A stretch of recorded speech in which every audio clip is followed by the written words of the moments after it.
Hi friends, Renuka వంటలకి స్వాగతం. ఈరోజు recipe Dasara నవరాత్రులు స్పెషల్గా అమ్మవారికి నైవేద్యంగా పెట్టే రవ్వ కేసరి తయారు చేసి చూపిస్తున్నాను. ఈ రవ్వ కేసరి ప్రసాదంగానే కాదండి, ఎప్పుడైనా స్వీట్ తినాలనుకున్నా, ఇంట్లో ఏదైనా చిన్న చిన్న అకేషన్స్ ఉన్నా ఈజీగా చేసుకోవచ్చు. ఇది గంటలు గడిచినా గట్టిపడకుండా ఉండాలి. అలాగే మనకి ప్రసాదం అనేది టెంపుల్లో లాగా ఇలా జారుడుగా మంచిగా క్రీమీ టెక్స్చర్లోకి రావాలంటే ఎలా తయారు చేసుకోవాలో, ఏ కొలతలతో తీసుకోవాలో క్లియర్గా చూపిస్తాను. దీనికోసం ఫస్ట్ వచ్చేసి 1/2 కప్పు నెయ్యి తీసుకోండి. దీనిలో జీడిపప్పు, బాదం పప్పు కొన్ని వేసుకొని వేపుకోవాలి.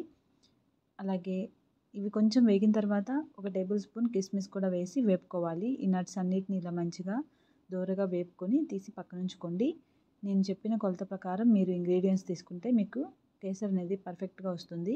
1 కప్పు బొంబాయి రవ్వ, సూజీ రవ్వ, ఉప్మా రవ్వ అంటారు కదా, ఈ రవ్వని ఇలా 1/2 కప్పు నేతిలో వేసి వేపుకోవాలి. లో ఫ్లేమ్లో 5 నిమిషాల పాటు ఈ రవ్వను వేపుకోవాలి. కంటిన్యూగా ఇలా కలుపుకుంటూ ఉండండి, లేదంటే ఏదో రవ్వ అడుగంటుతుంది, మాడిపోతుంది. రవ్వ ఎంత బాగా వేగితే మనకి కేసరి అనేది అంత టేస్ట్ వస్తుంది.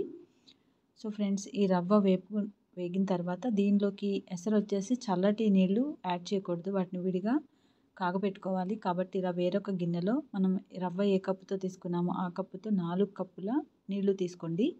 ఎసరు అనేది ఈ కొలతతో తీసుకుంటే మీకు రవ్వ కేసరి గట్టిగా లేకుండా ఉంటుంది. దీనిలోనే సాఫ్రాన్ వేస్తున్నాను, కుంకుమ పువ్వు. న్యాచురల్ కలర్ వస్తుంది చూడండి. ఇది సాఫ్రాన్ వాటర్ బాయిల్ అయినప్పుడు ఈ సాఫ్రాన్లోంచి కొంచెం కలర్ దిగింది. అలా కాకుండా మనకి ఇంకొంచెం థిక్గా కలర్ ఉండాలంటే ఇలా సాఫ్రాన్ ఫుడ్ కలరే ఇంకొక చిటికెడు కూడా నేను కలిపాను. సో ఇది వచ్చేసి ఆప్షనల్ అండి. చూడండి, 5 నిమిషాలకి రవ్వ బాగా వేగింది కదా, కలర్ కూడా చేంజ్ అయింది, లైట్ గోల్డ్ కలర్లోకి చేంజ్ అయింది. ఇలా రవ్వ బాగా వేపుకున్న తర్వాత పక్కన కాగబెట్టుకున్న ఎసర్ని దీనిలో కలుపుకోవాలి.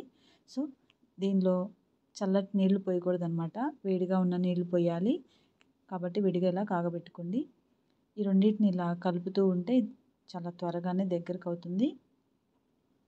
ఇక్కడ మనకి వేడి నీళ్లు పోసినట్లయితే ఉండకట్టకుండా అలాగే కేసరి అనేది పర్ఫెక్ట్గా రెడీ అవుతుంది. చూడండి, ఒక 2-3 నిమిషాలకే ఈ మిశ్రమం దగ్గర పడుతుంది, చిక్కగా అవుతుంది. మూత పెట్టేసి లో ఫ్లేమ్లోనే ఇంకొక 2 నిమిషాలు ఉడికించుకోండి చాలు. రవ్వ బాగా ఉడికిన తర్వాత మాత్రమే పంచదార వేసుకోవాలి. ముందే పంచదార వేస్తే రవ్వ ఉడకకుండా రవ్వగా ఉంటుంది. చూడండి, ఇక్కడ వాటర్ అంతా తగ్గిపోయాయి, రవ్వ కూడా బాగా ఉడికిపోయింది. ఇప్పుడు దీనిలోకి పంచదార యాడ్ చేసుకోవాలి. రవ్వ తీసుకున్న కప్పుతో కప్పున్నర షుగర్ వేయండి. మీకు తీపి ఎక్కువ కావాలంటే ఇంకొంచెం వేసుకోవచ్చు, కొంచెం తక్కువ కావాలంటే కొంచెం తగ్గించుకోవచ్చు. చూడండి, పంచదార వేసిన తర్వాత ఇలా కలుపుతూ ఉంటే లో ఫ్లేమ్లోనే ఉంచుకోండి, సెగ ఎక్కువ పెడితే మాడిపోతుంది. పంచదార అంతా కరిగిపోయి ఈ మిశ్రమం మళ్ళీ లూజ్గా తయారవుతుంది. అలాగే కంటిన్యూగా కలుపుకుంటూ ఒక 2-3 నిమిషాలు ఉడికించుకుంటే చాలన్నమాట, మనకి రవ్వ కేసరి అనేది రెడీ అయిపోతుంది. ఈ పంచదార అంతా కరిగి ఒక పాకంలాగా వచ్చి చిక్కబడుతుంది, దగ్గరకు అవుతుంది. మరీ దగ్గరగా గట్టిగా అయ్యేంత వరకు ఉండనవసరం లేదు. ఇది ఇలా జారుడుగా ఇలా వస్తే చాలన్నమాట. ఇక స్టవ్ ఆపేసేయండి, ఇంకా దగ్గరకు అయ్యేలాగా ఉడికించుకోవద్దు. సో ఇలా తయారు చేసుకుంటే ఈ కన్సిస్టెన్సీలో మీకు రెడీ అయితే ఈ రవ్వ కేసరి ఆరిపోయినా కూడా చక్కగా ఇలాగే లూజ్గా ఉంటుంది, గట్టిపడదనమాట. దీనిలోనే ఫ్రై చేసుకున్న నట్స్ వేసి అలాగే మంచి ఫ్లేవర్ కోసం కొంచెం ఇలాచీ పౌడర్ కూడా వేసి ఇక కలిపి బౌల్లోకి తీసుకొని నైవేద్యంగా పెట్టడమే.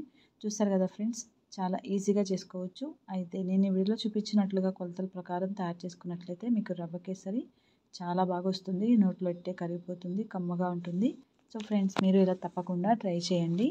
అలాగే ఈ వీడియో మీకు ఎలా అనిపించిందో ఏంటో నాకు కామెంట్ చేయండి. మీరు తయారు చేసుకున్న తర్వాత ఎలా వచ్చిందో కూడా కామెంట్ చేయండి.